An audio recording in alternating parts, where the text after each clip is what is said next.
Hello, bonjour pour tous les Montréalais et Montréalaises, et tous Palestiniens et Palestiniennes. Aujourd'hui, on regarde la situation en Palestine. Today, we're looking at the situation in Gaza, Palestine. Yes, today we have a new information that Israeli settlers have stormed the south of Nablus. Israeli attack. The attack was on 4 hours ago.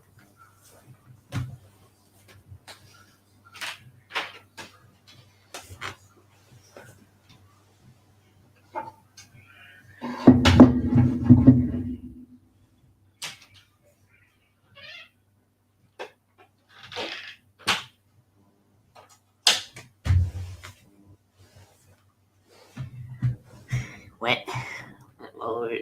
Aujourd'hui, les Israeli settlers has attacked the resident of villages of some Palestinians in Hawara, south of Nablus.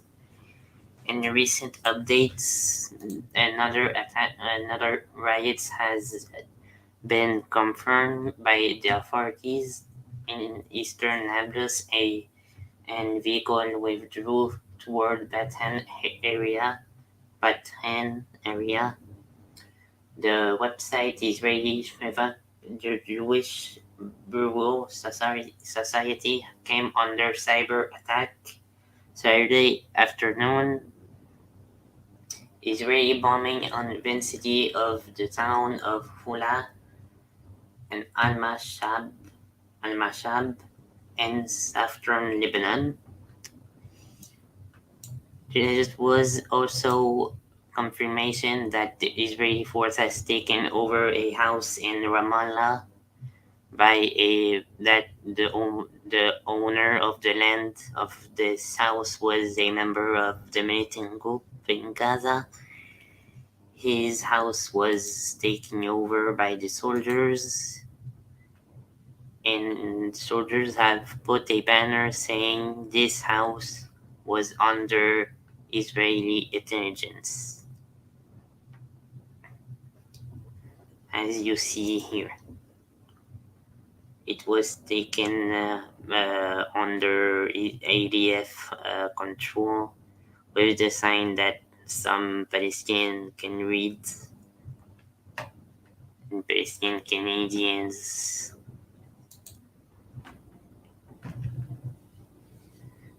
Of course, it's a hard time what we hear in Gaza every day. It's very hard.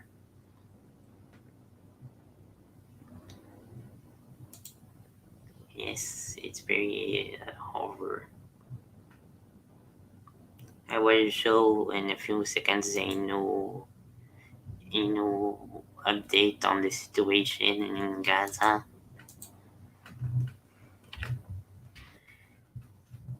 Jazeera.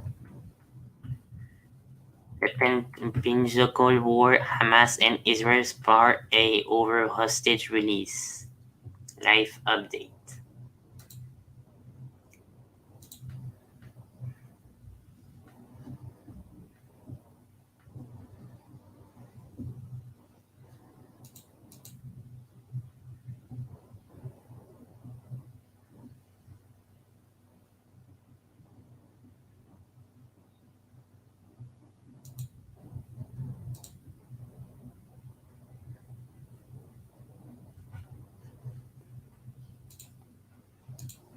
And I will show you now this share screen. And here we go. Recently, the Egyptian authorities has confirmed that the Israeli authorities has accepted to let some aid enter Gaza to the Palestinian in Khan Yunis and northern Gaza. Northern Gaza has been blockaded since 2 weeks. Foreign Palestinians has beginning to have frustration on the current situation of the bombings. It's a really hard time to the Palestinians. Inshallah, this can be over. In recent weeks, Biden has met with Netanyahu on the situation. More and more pressure is coming from the Israeli cabinet to Netanyahu resign for his unprepared action against Hamas, against the militant, the militant group in Gaza.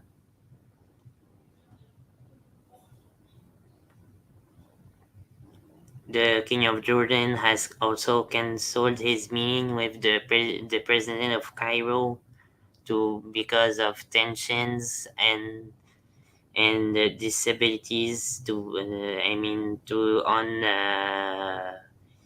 has really already know many nation leader in the in North Africa and the Middle East has cancelled their meetings with Joe Biden over the situation in Gaza and of course the West Bank. The UK has also met with Netanyahu in recent days, of course. Tension are rising between the militant group and the IDF, as you see in this Al Jazeera video. More and more civilians are dying in hospitals of bombs, shellings every day.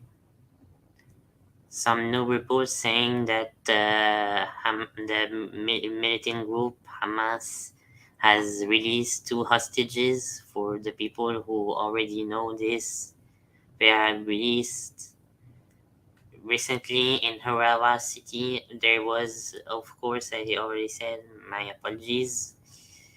This is a hard time to Palestinians in Gaza.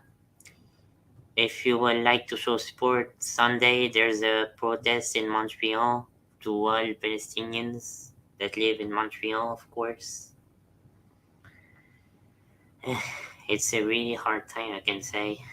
People are life in the Middle East is tough. Even some Jewish activists are protesting against the violence erupting in Gaza. Yes, a lot.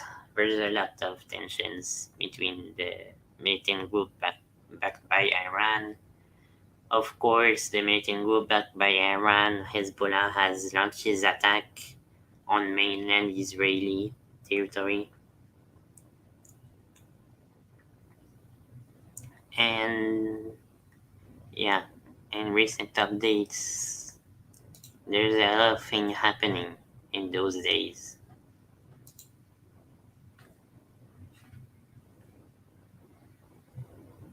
Of course, this is a hard time to the people of the West Bank.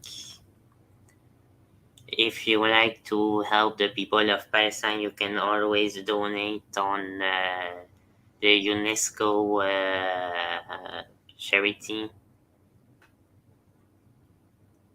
of course.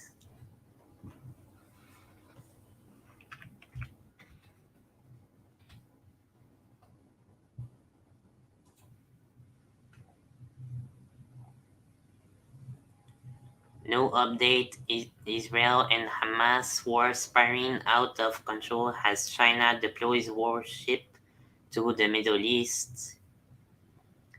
Yes, recent updates. China has begun to show its support for the Middle East.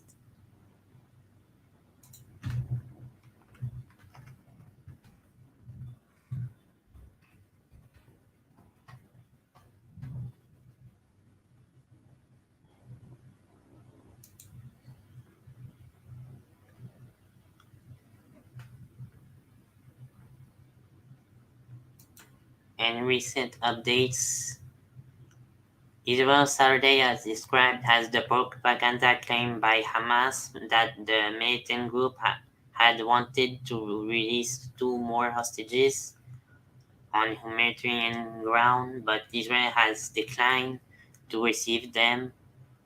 Abu Ubaida, spokesman for Hamas armed wing, said that informed that Qatar of the group intention to release two additional people on Friday, same day who freed Americans Judy Tahranan and her daughter Natalie.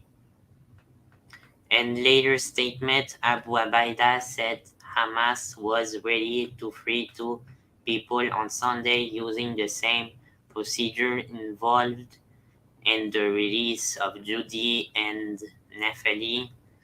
The Palestinian group captured around 2,010 people during its daily raid on the 7th of October, which Qatar which, which helped mediate Friday release, had no immediate comments. In a brief statement, Benjamin Netanyahu office said, "We will not refuse to the false propaganda by Hamas." The statement will continue as act every way to return the kidnapped missing people home from the Israeli capital.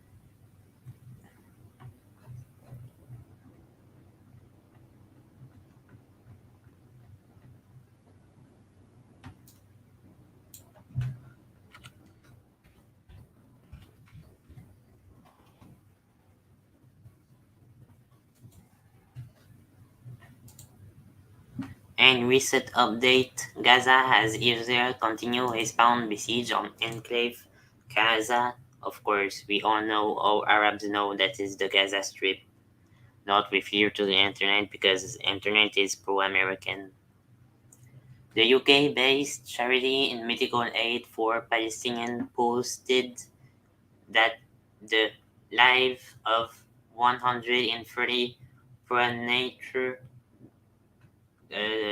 children in Gaza hospitals are in danger if, if fuel does not reach the hospital as possible hospital soon. In which Hamza Youssef, how can is this? How can this be justified? What crime these children committed? This is why collective punishment must be called out and condemned from Hamza Youssef. Israel has bombed a mosque in Jenin. Israeli forces have bombed a mosque in the West Bank city of Jenin. According to several Palestinian news agencies, the video shared on social media shown that in damage to the site of Al Ansar Mosque.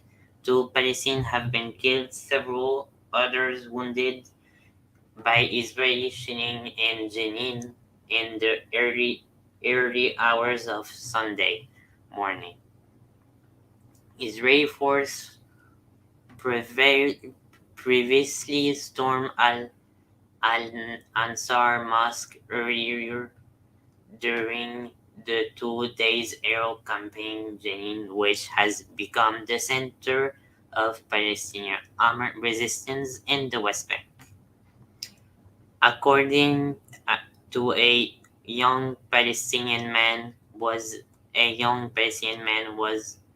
injured by Israeli fire on the occupied West Bank on the town of Beita, south of Nablus. According to the report from the Palestinian agency Wafa, after being shot, the Israeli force did not permit the Palestinian media to reach the man to report said.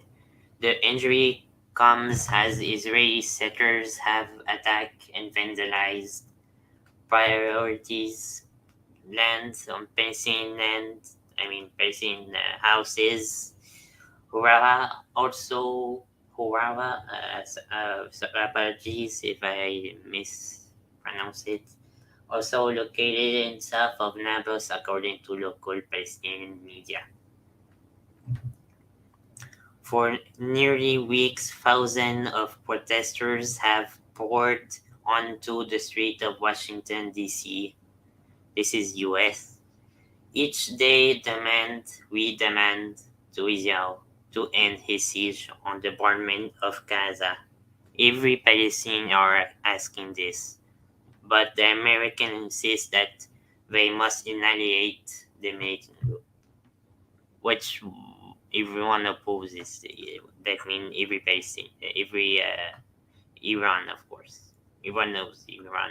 They are strict on the Palestinian cause. Today marked the 50th day of the war, which started on 7th of October, while a convoy of 20 trucks was allowed into Gaza for the first time since the war started between Hamas and Israel. The siege on Gaza aid and international organizations have warned that the aid is not enough in in Carter for significant of need in Gaza. Nearly 450 15,000 Palestinians have been killed and 54,000 wounded since the 7th of October, while the Israeli death toll count stands at 140 people. Here are some of the key developments from today. Hamas parliamentary spokesperson said that the group offered to release two people from the two hostages held in captive. But Israel refused to take them. The Israeli Prime Minister's office said that would not respond to the claims. Mass pro-Palestinian rallies were held around the world, including UK, France, Spain, South Korea. Around 43 Palestinians have been buried in mass graves in Gaza, dedicated to the unidentified due to the bodies being disfigured by Israeli bombings. The Israeli military has dropped leaflets in Gaza to inform the citizens that they will be identified as partners of the Hamas group if they didn't leave the northern Gaza. The Egyptian President Abdel Fattah al-Sisi criticized the international community response to the crisis in Gaza at the summit of Cairo attended by the representative of Jordan, France, Germany, Russia, China, the United Kingdom, the United States, and Qatar. The Israeli bombing of Gaza, Nuseirat refugee camp intensified, while the Israeli military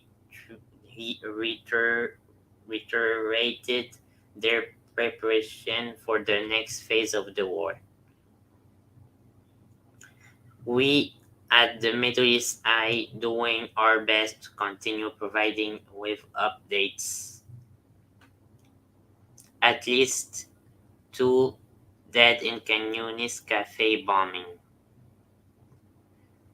And an Israeli airstrike hit the cafe, I don't know, sorry, my apologies. The Can Yunis killing at least to 11 people. The Palestinian Ministry of Health confirmed the video of the bombing across the social media, showing the rescue workers and others working to move the injured.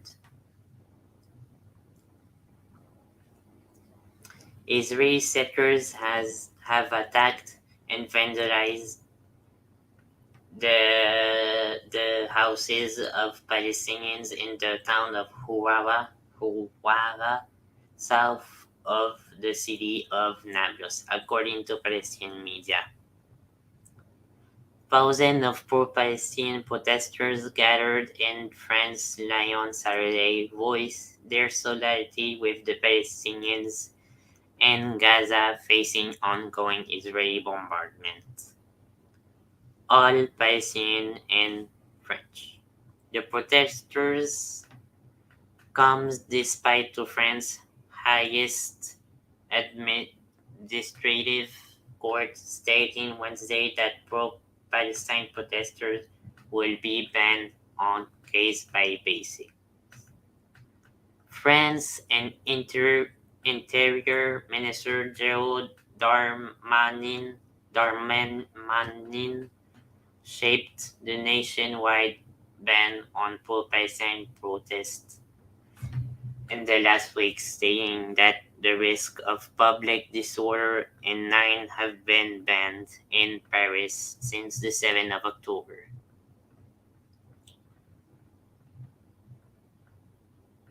Netanyahu office said they will not respond to Hamas claims offering the free captives.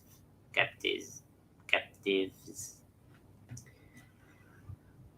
The Israeli Prime Minister Benjamin Netanyahu of office said that will not respond to Hamas statement that they offered to release two Israeli captives without conditions, but Israel refused to receive them.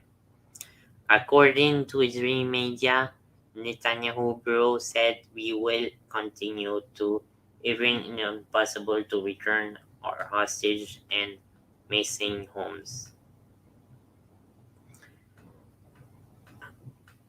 The militant group Hamas and Al-Qassam Brigade have announced they were ready to release two captives, the same process that used to release two American captives previously. The Turkish composer Minef Fazil say has set concert planned next week in Switzerland were cancelled by organizers over his social media post criticizing the Israeli conflict in Gaza. Say was due to perform with the the the city of Birmingham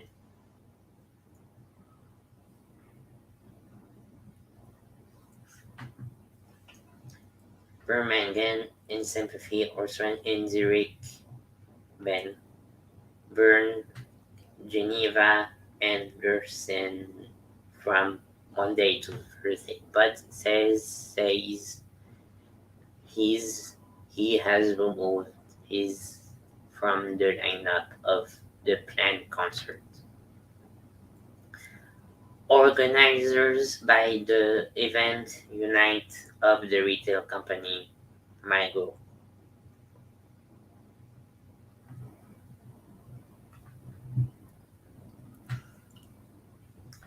From official from Migo stated that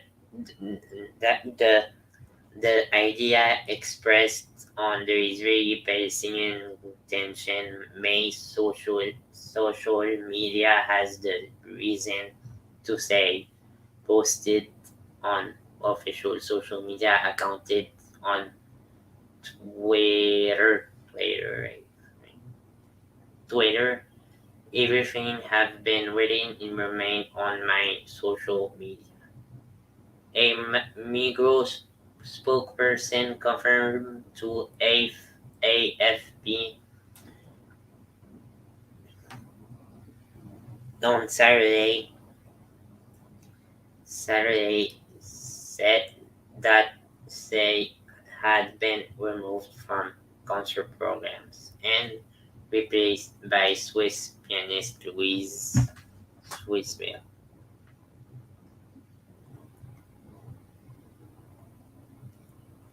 Israeli forces have shot and killed a Palestinian in occupied West Bank in the city of Tulkarm, according to the Ministry of Health.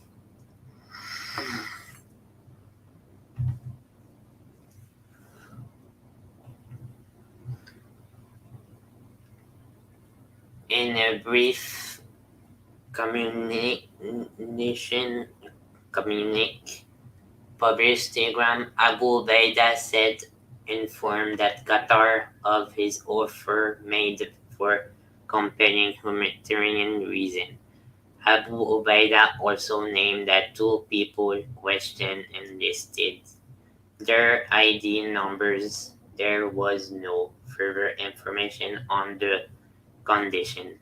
There was no immediate response from Israel of Qatar in the Middle East could not independently verify the claims.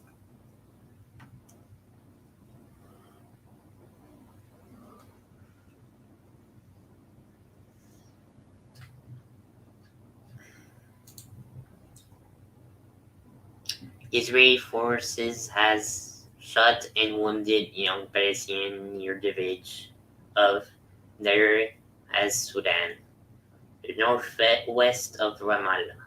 In the occupied West Bank, Palestinian security sources told the official Wafa agency Israeli soldiers opened fire on a vehicle driven by a young man near the entrance of Deir as-Sudan, wounding him in his back. The injury of the youth was rushed to the hospital medical treatment. Thousands of people gathered in central Barcelona to voice their solidarity with Gaza. Many waved a Palestinian flag and chanted in support of Palestine, while others held posters that read "Stop the Genocide." A number of protesters have been held across Spain. Held across Spain over the past 2 weeks, condemning the Israeli bombing of the Gaza Strip.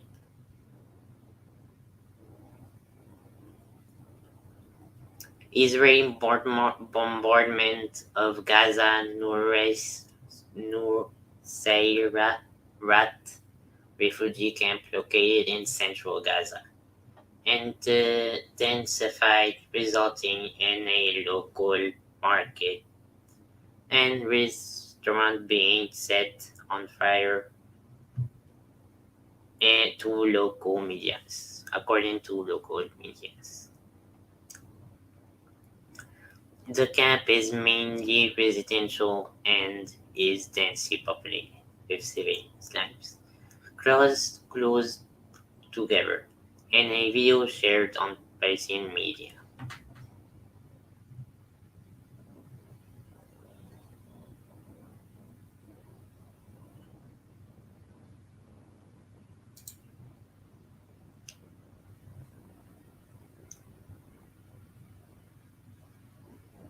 Bombardment.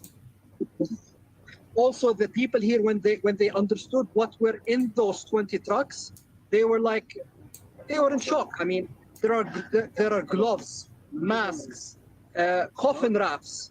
I mean, is this really the most important thing to provide to the people of Gaza at this stage?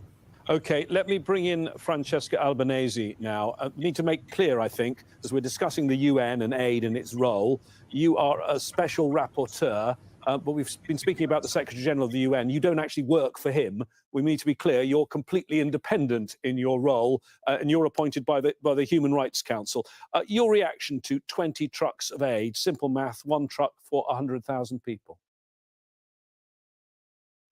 Good morning, and thank you for having me. I don't think that my reaction can be any different from that of Mansour, saying it's insufficient. And it's insufficient, it's inadequate, although it's necessary. So let me be clear, humanitarian aid is needed, and it has been needed for a long time, even before the 7th of October, because Gaza has been under a 16-year blockade, which had already pushed 2.2 million people in a very critical situation. But the most important thing is that a ceasefire is declared. There is a need to stop the killing of civilians that has already made 4,000 victims. Mind you, this is almost the same amount of people who have been killed in Gaza in 5 prior conflicts. And further loss of life must be spared. At the same time, humanitarian aid is necessary and needs to enter from all crossings, not just Gaza, including the crossings in Israel, Eretz and Kerem Shalom. There is no reason why this should not happen. And what I also think that what is needed from the international community and this UN Security Council, which is ultimately responsible for the maintenance of peace and security globally, is a robust principle that even-handed stance on this issue, because it's leading not only millions of people in Gaza into the abyss, but it's threatening peace and security for all Palestinians and Israelis, and unfortunately beyond. Donatella, you represent Amnesty International. You are a war crimes investigator. What do you make of the fact that even while they let the aid in, they continued the bombardment of Gaza? And it's continuing, as Mansour said, in the last few moments. Well, first of all, on the aid, because this is really important, the 20 trucks of aid that went into Gaza did not contain fuel, insofar as we know. And fuel is essential to produce electricity, which is essential to purify water and deliver water to people. There is a public health crisis that is unfolding in Gaza with waterborne diseases because people have no clean water to drink. So you know, the 20 trucks is not just an issue of how little went in, but also of what was missing, which is so desperately needed. The bombardments have been going on daily. I've also heard from our field worker in Gaza a short while ago about new airstrikes that have been carried out. Thousands of civilians have been killed and injured. The tragedy is that Gazan civilians do not know where can they go, what can they do to protect themselves and their children, because really nowhere is off limit. Myself and my colleagues have been investigating cases where entire families were wiped out. People who had left their homes because they felt that their homes were in areas that were more exposed, closer to the perimeter with Israel, and they went to stay with friends and relatives in areas further in, which they thought were less exposed. And those places were bombarded and they end up being killed. The bombardments are indiscriminate. Indiscriminate attacks are war crimes. And these war crimes are being committed on a daily basis. And the reaction of the international community is shameful because while it's absolutely true, She is right. it does not have the right to indiscriminately attack civilians who are packed into one of the most densely populated areas of. As you hear, they are killing innocent women and children. Yeah, it's horrible. For those who is watching, I know this is very heartbreaking.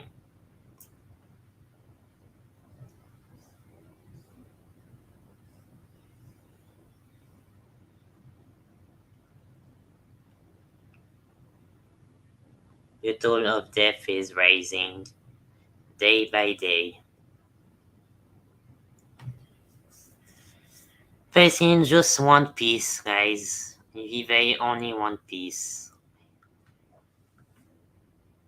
It's the Americans that don't want peace.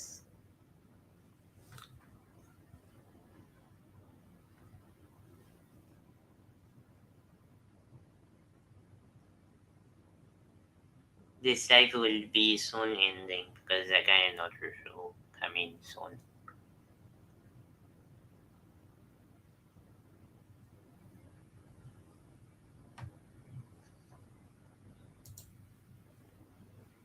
Only not all the hospitals, many of the hospitals not operating. Those that are operating rely on electricity from generators that need fuel. And as Donatella said, in order to operate desalination plants, pumping stations, you need fuel for vital water.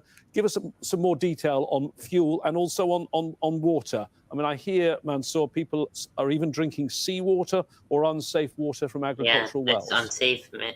Great point. Actually, yesterday I was on a call with a reporter from the CBC, and she asked me, what is the main item, if you had a choice, that must be available in these trucks that come in? The answer that came up to my mind immediately was fuel. And I was shocked again. Maybe I shouldn't be. It seems like it's going to be an ongoing process here. Knowing there was no fuel coming in, that's a death sentence here, because right now there is no electrical grid here in Gaza. People rely on electrical generators that are running on fuel, electrical generators. As an example for that, the hospital that I'm beside right now. So like you said, the desalination plants, with regards to the water, from personal experience, from my family's experience, from the people around me right now, everyone here is suffering from some kind of digestible tract disorder because of the impure water that we're all drinking. We're all, I mean, it's like your colleague in the studio said, my biggest fear right now is the rise of a pandemic within this very crowded, closed space here amongst 2.3 million congested in open schools, on the street, in crowded homes, with no medication, no clean water, and food that is almost going to run out as well. We are in a crisis, and we need a solution. Francesca, you, as well as being the special rapporteur, you are a lawyer by profession. The World Health Organization has documented 62 attacks on healthcare areas, 29 healthcare facilities in particular, and 23 ambulances. Are these war crimes? I do think so, yes, because our hospitals should be protected at all times. And look, I think that here we need to, I fully agree with Donatella's analysis, and we need to maintain the capacity to analyze each incident, but also consider let's say the broader picture, just of what's going on in Gaza. Because again, we have an international community, and particularly Western countries, who have rallied against, who have rallied around Israel and defending and repeating like a mantra Israel's right to self-defense. But we shouldn't forget that the population of Gaza constitutes protected persons under international law. Israel is occupying Gaza. Israel is keeping Gaza under siege and has responsibility toward the Palestinians in Gaza. What we have seen is that there have been bombings of hospitals, and by the way, there is one which is likely to happen as we speak, because the Al-Quds hospitals in Gaza, which is currently sheltering 400 people, including 12,000 displaced, has been ordered to evacuate, which is impossible. The hospitals are full of people who cannot be moved, and so these are clearly war crimes, and which is enough to stop what Israel has started on the 7th of October, because under the opaqueness of wanting to eradicate Hamas, Israel is pursuing an entire campaign which seems to be intended to depopulate Gaza, because it's bombing from north to south, but it's also ordering the evacuation of 1.1 million Palestinians from the northern part of the strip, which is the largest, and leading to an amassment of people in the south. This might amount to ethnic cleansing, and there is an intent that has been declared, because there are various officials who have gone on record saying that the Gazans should go to the Sinai, that there are housing units, and they will receive all the assistance they need. But there is also the precedent of, under the fog of war, Israel has already committed ethnic cleansing of the Palestinians in 1947, 1949, 750,000 Palestinians, mostly more from modern-day Israel, were displaced, became refugees, and were never allowed to return. And the same thing in 1967, 350,000 Palestinians have been displaced and never allowed to return to the Gaza Strip, West Bank, and East Jerusalem. This is happening now as well. We're obviously, some of the things we're discussing today are aid and also the role of the United Nations. And as you'll be aware, the UN is operating on the ground with the Red Crescent, one of the few organisations operating on the ground. And it's worth noting that 17 UNRWA staff, that's the agency of the UN that deals with the Palestinians, have lost their lives already. So we know there's very good humanitarian work going on from the United Nations, but also we've seen to get this very limited 20 trucks in, personal diplomacy from the UN Secretary General, pretty bold in the sense that he went to the edge of an active war zone. Let's just listen to what he said. Behind these walls, we have 2 million people that is suffering enormously, that has no water, no food, no medicine, no fuel, that is under fire, that needs everything to survive. So these trucks are not just trucks. They are a lifeline. Well, that's the Secretary General speaking before those trucks were allowed in. But it is worth noting, Donatella, isn't it, that it took him a week even to call for a ceasefire. Are you happy with the way the Secretary General's been performing? Well, I mean, ultimately, the United Nations is a collection of states, and the Secretary General is presiding over what is an intergovernmental body with many different opinions. I think that what's very important to bring to the attention of your viewers with regard to humanitarian aid is the reason why the Gaza Strip depends so much on humanitarian aid at all times, already before the 7th of October. It's not because the Gazan people don't want to work. It's because in order to have any sort of economy existing, it is required that there be free movement of people and goods. With the Gaza Strip being under a full blockade for the past 16 years. Thank you for watching this stream. See you next time.